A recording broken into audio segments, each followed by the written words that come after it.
جب رسول گرامی وقار صلی اللہ علیہ وسلم پر جادو کیا گیا تو آپ نے ابھی 2 بچیوں کا مکالمہ سنا، جس میں لبید ابن عاصم جو یہودی تھا اپنی بیٹیوں کے ساتھ مل کر مصطفیٰ جان رحمت صلی اللہ علیہ وسلم پر اس نے جادو کیا، اور اس کے لیے اس نے ایک یہودی بچے کا استعمال بھی کیا تھا جو آقا کریم صلی اللہ علیہ وسلم کی خدمت میں رہا کرتا تھا، اور حضور صلی اللہ علیہ وسلم کے بال مبارک اور ساتھ ہی ساتھ آپ کی کنگھی کے دندانے کو اس نے حاصل کیا تھا، اور پھر اس کے بعد اس کے ذریعے رسول اعظم صلی اللہ علیہ وسلم پر جادو کیا گیا۔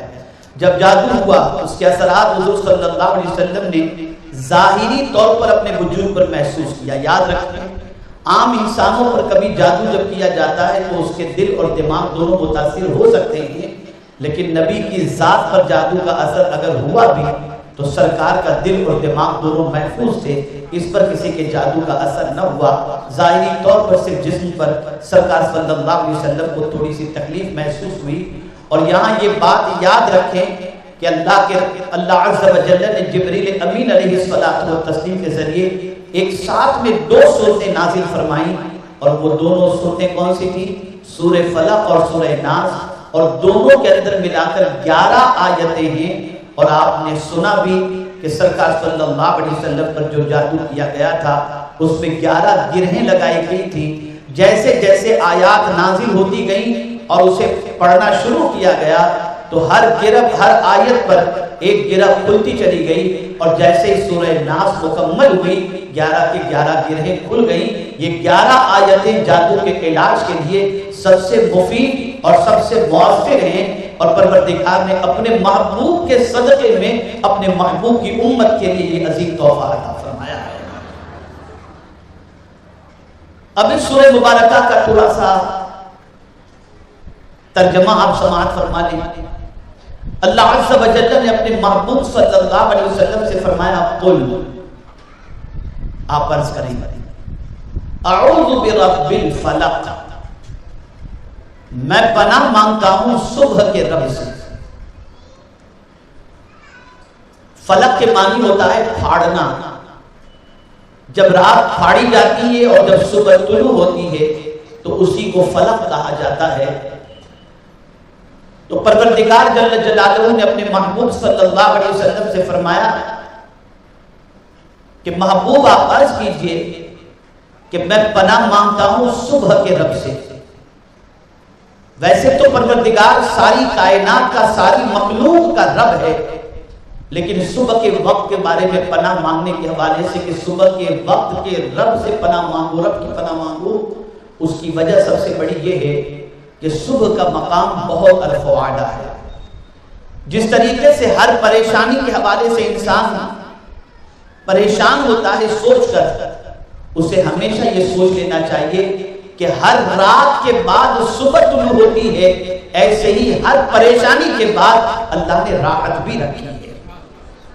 صبح کا وقت رزق کی تقسیم کا وقت ہوتا ہے، صبح کا وقت صحت کے لیے بڑا مفید ہوا کرتا ہے، صبح کے وقت اللہ کے معصوم فرشتے روزی لے کر کے اترتے ہیں، اور رات کے فرشتے اور صبح کے فرشتے فجر کی نماز میں شریک ہوتے ہیں، اور فجر کی نماز کے بعد دن کا فرشتہ اپنے کام کی طرف بڑھتا ہے، اور رات کے فرشتے اپنے کام سے فارغ ہو کر کے فجر کی نماز کے بعد اللہ عز و جل کے حکم کے مطابق واپس لوٹ جاتے ہیں۔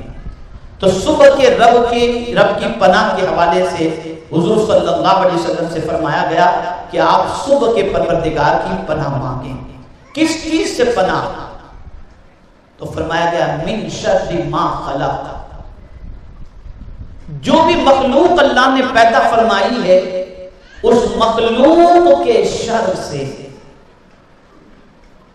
اللہ کے علاوہ جو بھی ہے وہ سب مخلوق ہے، تو مخلوق کے شر سے پناہ مانگنے کے حوالے سے رب نے فرمایا۔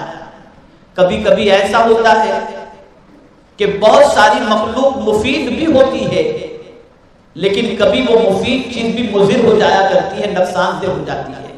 مثال کے طور پر میں آپ کو بتاؤں، پانی مخلوق کے اندر ہے، پانی نہ برسے تو انسان کہے سالی کا شکار ہو جائے، بغیر پانی کے انسان کا جینا مشکل ہو جائے. لیکن اگر یہی پانی اتنا برس جائے کہ جس کی وجہ سے سیلاب کی شکل اختیار کر لے، اور جس کی وجہ سے باڑھ کی شکل اختیار کر لے، اور جس کی وجہ سے گلی نالے کوچے سب بھر جائیں، تو اب یہ چیز تکلیف دہ ہو گئی.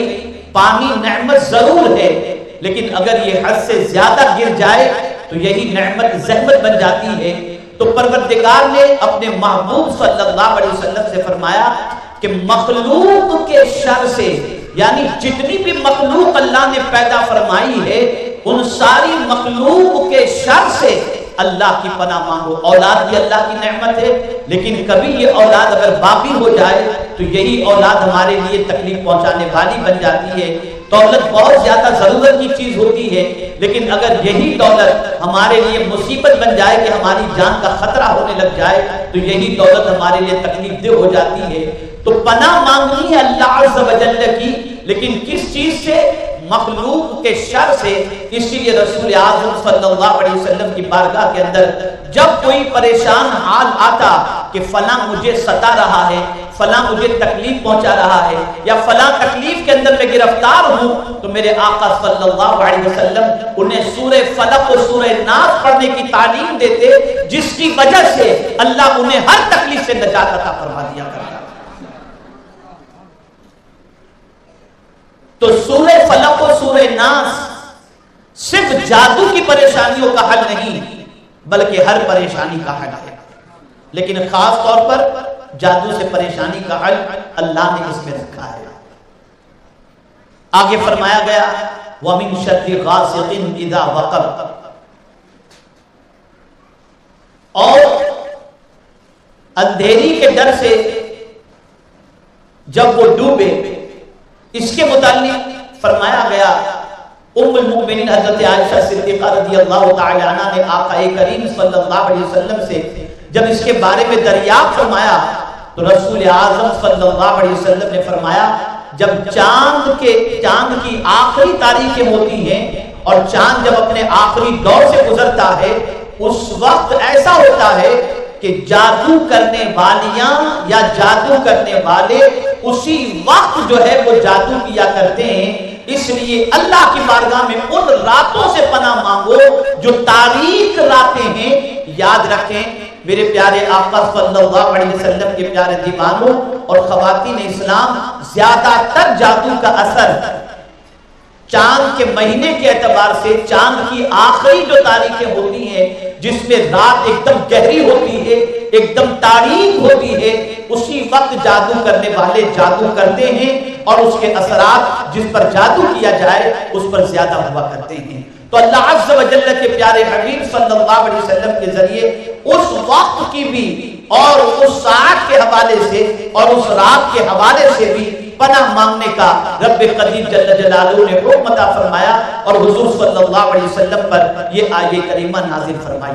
پھر آگے فرمایا وَمِن شَرِّ النَّفَّاثَاتِ فِي الْعُقَدِ، اور ان عورتوں کے شر سے اللہ کی پناہ مانگو جو گرہیں ڈالتی ہیں.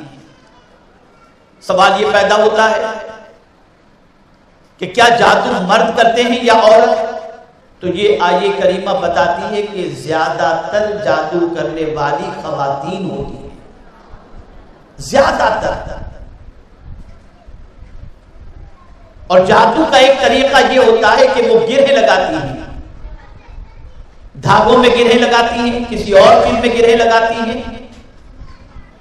تو سرکار صلی اللہ علیہ وسلم سے فرمایا گیا ان عورتوں کے شر سے پناہ مانگو جو گرہ لگاتی ہیں. تو اے خواتین اسلام اس بات کو اچھی طریقے سے ذہن میں رکھیں کہ پروردگار جل جلالہ کے پیارے حبیب صلی اللہ علیہ وسلم کے ذریعے ایسی خواتین کے شر سے پناہ مانگنے کا رب نے حکم عطا فرمایا اور پروردگار جل جلالہ ایسی عورتوں کے شر سے پوری دنیا کے انسانوں کو اور خاص طور پر مسلمانوں کو اپنی پناہ عطا فرمائے.